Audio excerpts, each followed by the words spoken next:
ભચાઉ તાલુકાના આધોઈથી બેરા પરબ જતા રોડ પર કોઈ અજાણ્યા વાહનના ચાલકે પગપાળા જતા આધેડને ટક્કર મારી હતી, જે બનાવમાં આધેડનું મોત થયું હતું. આધોઈમાં રહેતા 55 વર્ષીય ગાંગજી છાડવા આધોઈથી ધરાણા તરફ પગપાળા જઈ રહ્યા હતા, ત્યારે બેરા પરબ નજીક કોઈ અજાણ્યા વાહનના ચાલકે તેમને હડફેટમાં લીધા હતા, જેથી પ્રથમ સ્થાનિકે સારવાર બાદ વધુ સારવાર માટે ભુજ જીકે જનરલ હોસ્પિટલમાં ખસેડાયા હતા, જ્યાં સારવાર દરમિયાન તેનું મોત થયું હતું. અકસ્માત સર્જી વાહન ચાલક નાસી ગયો હતો, જેના વિરુદ્ધ સામખિયાળી પોલીસ મથકે ફરિયાદ નોંધાતા તપાસ હાથ ધરાઈ છે.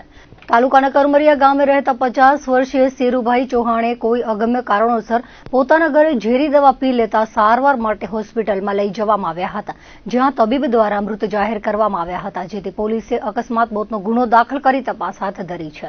આ તરફ ચિત્રોડથી ગોગાવાંડ જતા રસ્તા પર 35 વર્ષીય અજાણ્યા પુરુષનો દેહ મળી આવ્યો હતો. તેને પલાસવા CHCમાં PM માટે ખસેડાયો હતો. બનાવ અંગે ગાગોદર પોલીસે ઓળખના ચક્રો ગતિમાન કર્યા છે. કચ્છમાં દારૂબંધીના ધજાગરા ઉઠતા હોય તેમ અવારનવાર દારૂ પકડાઈ રહ્યો છે.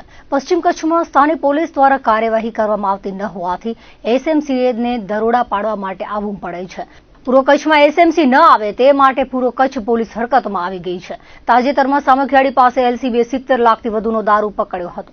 આ ઉપરાંત સ્થાનિક પોલીસ દ્વારા વખતો વખત નાના મોટા દરોડા પાડવામાં આવી રહ્યા છે. ડ્રગ્સના પણ સફળ કેસો થઈ રહ્યા છે. ત્યારે હવે આડેસર પોલીસે 19 લાખનો દારૂ ઝડપી પાડ્યો છે. જિલ્લા પોલીસ વડા સાગર બાગવાર અને ભચાઉ DYSP સાગર સાંબડાની સૂચનાથી આડેસર પોલીસ દ્વારા ચેક પોસ્ટ ખાતે વાહન ચેકિંગ કરવામાં આવતું હતું, ત્યારે ટ્રકમાં મગફળીના કોથળાની યાર્ડમાં રાખવામાં આવેલ દારૂની પેટીઓ મળી આવી હતી. ગણતરી કરતા કિંગફિશર બિયરના 768 ટીન, કન્ટ્રી ક્લબ ડિલેક્સ વિસ્કીની 240 બોટલ, વ્હાઇટલેસ વોડકાની 588 બોટલ તેમજ ગ્રીન લેબલ વિસ્કીની 756 બોટલ કબજે કરાઈ હતી. આ સાથે 5,80,000ની મગફળી, ટ્રક, રોકડ અને મોબાઈલ મળીને 39,96,390 રૂપિયાનો મુદ્દામાલ જપ્ત કરાયો હતો. આડેસર પોલીસે રાજસ્થાનના ટ્રક ડ્રાઈવર જાનુ ખાન, અલી ખાન, મથુજા મહેરની અટકાયત કરી હતી. દારૂ રાજસ્થાનના બાલોતરાથી સુનિલ ચૌધરીએ ભરાવી આપ્યો હતો. સાતલપુર થઈને આરોપી કચ્છ તરફ આવતો હતો ત્યારે પકડાઈ ગયો હતો. આડેસર પોલીસે ગુનો દાખલ કરી આગળની તપાસ હાથ ધરી છે. પૂર્વ કચ્છમાં ઓનલાઈન ઠગાઈના બનાવોમાં ઉછાળો આવ્યો છે, ત્યારે RTOની એપ્લિકેશનના નામે ઠગાઈ થઈ છે. આ અંગેની વિગતો મુજબ છેલ્લા કેટલાક સમયથી સોશિયલ મીડિયામાં આ બાબતે મેસેજ વાયરલ થઈ રહ્યો છે. RTO દ્વારા બાકી ચલણ માટે વોટ્સએપમાં કોઈ મેસેજ મોકલવામાં આવતો નથી.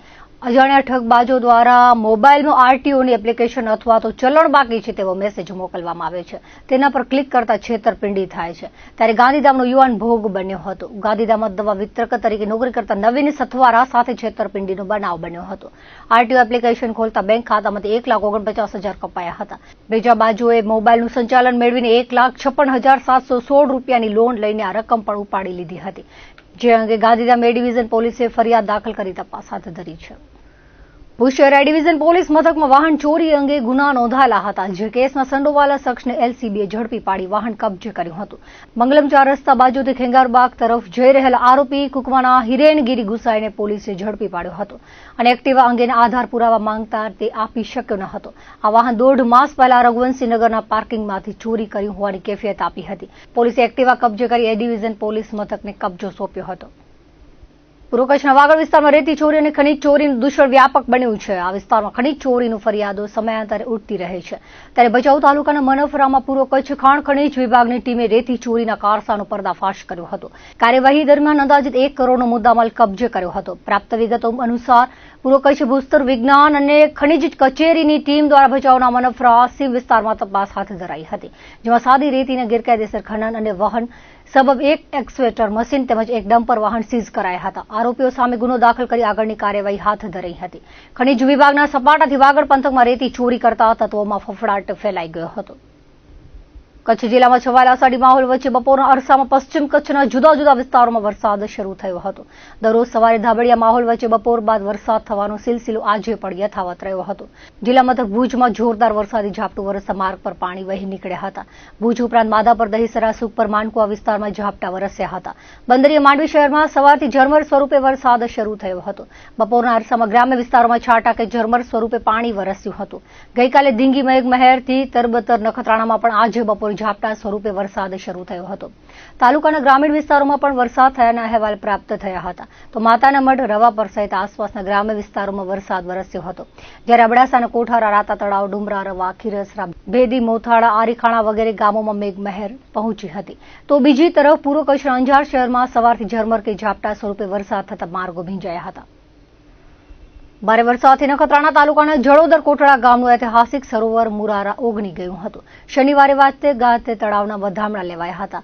સવારે સરપંચ સહિતના આગેવાનોએ તળાવમાં શ્રીફળ, ચૂંદડી સહિતની સામગ્રી શાસ્ત્રોક્ત વિધિથી પધરાવી હતી. ત્યારબાદ તરવૈયાઓએ શ્રીફળ શોધી લાવીને રોકડ પુરસ્કાર મેળવ્યો હતો. આ પ્રસંગે બહોળી સંખ્યામાં આગેવાનો અને ગ્રામજનો સહિત ઉપસ્થિત રહ્યા હતા. નખત્રાણા તાલુકાના સંકલન સમિતિની બેઠક પ્રાંત અધિકારીના અધ્યક્ષ સ્થાને યોજાઈ હતી. આ બેઠકમાં ધારાસભ્ય PM જાડેજાએ ઢગલાબંધ પ્રશ્નો ઉઠાવ્યા હતા, જેમાં ભુજ નખત્રાણા રસ્તા પર પડેલા ખાડા તાકીદે પૂર્વ અને ગુણવત્તાયુક્ત કામ કરવામાં આવે તેવી માંગ કરી હતી. સાથે જો ટોલ ટેક્સ ઉઘરાવાય છે તો તાકીદે ધોવાયેલા રસ્તા બનાવો તેવી ટકોર કરી હતી. સાઇનબોર્ડ લગાડવા, ઝાડી કટિંગ કરવા, નખત્રાણા લખપત માર્ગ અને નિરોણાથી ભુજ માર્ગની મરામત, મથલ ડાયવર્ઝન પાસે ઇંગલ મૂકવા, કોટડા બીટ્ટા રસ્તો, નેત્રા રવા પર રોડ બંધ છે એ કામ તાકીદે કરવા, જિંદાએ નાગલ પર રસ્તા ઝાડી કટિંગ ઉપરાંત કસ્તુરબા બાલ વિદ્યાલયમાં કેટલી બાળાને પ્રવેશ મંજૂરી અપાઈ છે તે સહિતના પ્રશ્નો રજૂ કર્યા હતા. દવા છંટકાવ, પાણી અને નગરપાલિકાના ગટર માટે મશીન તેમજ ફોગિંગ મશીન વસાવવા કહ્યું હતું. ન્યૂ એજ્યુકેશન પોલિસી 2022ના નિયમની ધીમે ધીમે ગુજરાતમાં અમલવારી શરૂ થઈ રહી છે, જેમાં પ્રાથમિક સ્કૂલમાં દર શનિવારે નો સ્કૂલ બેગ ડે રાખવાની પણ જોગવાઈ કરવામાં આવી હતી. ત્યારે ગુજરાતની પ્રાથમિક સ્કૂલોમાં શનિવાર 5 જુલાઈથી નો સ્કૂલ બેગનો અમલ શરૂ થયો છે. આજે કચ્છ જિલ્લાની સરકારી પ્રાથમિક શાળાઓમાં શિક્ષણ વિભાગ દ્વારા બહાર પાડવામાં આવેલ પરિપત્ર અન્વયે પ્રાથમિક વિભાગના બાળકો સ્કૂલ બેગ વિના શાળાએ પહોંચ્યા હતા.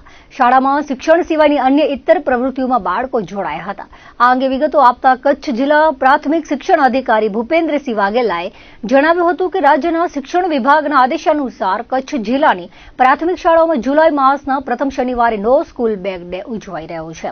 બાળકોમાં છુપાયેલા કૌશલ્ય ડેવલપ થાય અને બાળકોમાં સંગીત, રમતગમત વગેરે અનેક ક્ષેત્રોમાં પણ અભિરુચિ કેળવાય તે માટે બાળકોના સર્વાંગી ઘડતરના ભાગરૂપે આયોજન કરાયું છે.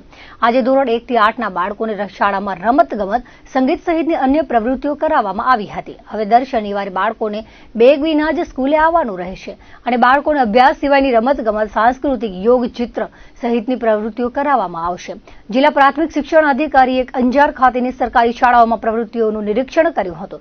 ભુશિયાની ઇન્દ્રાબાઈ પ્રાથમિક શાળા સહિતની કેટલીક શાળાઓમાં વિદ્યાર્થીઓ બેગ લઈને આવ્યા તો હતા, પરંતુ તેમાં પુસ્તકોને બદલે માત્ર વોટર બોટલ અને ટિફિન હતા. વિદ્યાર્થીઓ આજે ખૂબ જ આનંદિત નજરે પડ્યા હતા. તેઓ ભણતરને બદલે અલગ અલગ પ્રવૃત્તિઓમાં વ્યસ્ત જોવા મળ્યા હતા. શિક્ષકો દ્વારા ભૂલકાઓને વિવિધ રમતો રમાડવા સાથે ગીત સંગીતના કાર્યક્રમો ગોઠવાયા હતા. બાળકોએ શાળામાં સમર વેકેશન કેમ્પ જેવો માહોલ માણ્યો હતો. ભુજ નજીક માધાપર ગામની રામનગરી પ્રાથમિક શાળામાં પ્રથમ બેગલેસ ડેના બાળકોને યોગાભ્યાસ કરાવાયો હતો. માધાપર આવાસ ખાતે આવેલી શાળાના શિક્ષકો જીતેન્દ્ર ઠક્કર, અંજનાબેન સોની, હિનાબેન ભિંડે, હંસાબેન ચૌહાણ દ્વારા બાળકોને શારીરિક અને માનસિક મનોરંજન મળી રહે તેવી પ્રવૃત્તિઓથી પ્રથમ શનિવારની શરૂઆત કરાવી હતી. પરંતુ કચ્છ જિલ્લાની કેટલીક શાળાઓમાં પ્રથમ શનિવારે જ બાળકો સ્કૂલમાં બેગ સાથે જતા દેખાયા હતા. શિક્ષણ વિભાગનો નિર્ણય સ્કૂલો સુધી પહોંચ્યો ન હોય તેમ બાળકો રાબેતા મુજબ પુસ્તકો સાથે શાળાએ પહોંચ્યા હતા. ખાસ કરીને કચ્છની ખાનગી શાળાઓમાં સરકારી પરિપત્રની અમલવારીનો છેદ ઉડતો હોય તેમ બાળકો સ્કૂલ બેગ સાથે જ શાળાએ પહોંચ્યા હતા. શાળાઓ ખાતે સમયપત્રક અનુસાર જ વિવિધ વિષયોના તાસ લેવાયા હતા. રમતગમત ક્ષેત્રે જોઈએ તો અમે રમતગમત ક્ષેત્ર તો અમારી શાળાની અંદર ખૂબ સારી રીતે કરવામાં આવે છે અને પ્રોત્સાહિત કરીએ છીએ. પણ અહીંયાથી ગયેલા જે બાળકો છે એ બાજુની MSc હાઈસ્કૂલની અંદર DLS કાર્યક્રમ અંતર્ગત પણ ત્યાં પણ અમારા બાળકો ખૂબ સારું પરફોર્મન્સ કરી રહ્યા છે. રમતગમત ક્ષેત્રે ખૂબ સારી રીતે આગળ વધવાનું અને એનું પ્લેટફોર્મ મળી રહ્યું છે અને એ બાળકો એનો સદુપયોગ કરી રહ્યા છે. હું ધોરણ 7માં અભ્યાસ કરું છું. અમારી શાળાનું નામ શ્રી રામનગર પંચાયતી પ્રાથમિક શાળા છે. આનંદદાયી શનિવારથી અમે ખૂબ જ ખુશ છીએ. તેનાથી પરિપત્ર આવ્યું છે, તેનાથી અમે વિવિધ રમતો રમીએ છીએ, ઘણી બધી એક્ટિવિટીઓ કરી છે અને અમે પહેલે પણ યોગ કરતા હતા, હવે પણ યોગ કરશે એટલે બધાને યોગનો લાભ મળશે. તેથી હું ખૂબ જ ખુશ છું. આભાર. હું ધોરણ 7માં અભ્યાસ કરું છું. અમારી શાળાનું નામ શ્રી રામનગરી પ્રાથમિક શાળા છે. આનંદીય શનિવાર એટલે કે આનંદીય શનિવારના દિવસે અમે રમત ગમત અને અલગ અલગ એક્ટિવિટીઝ કરીશું અને તે અમને જીવનમાં આગળ જતાં ખૂબ જ કામ લાગશે.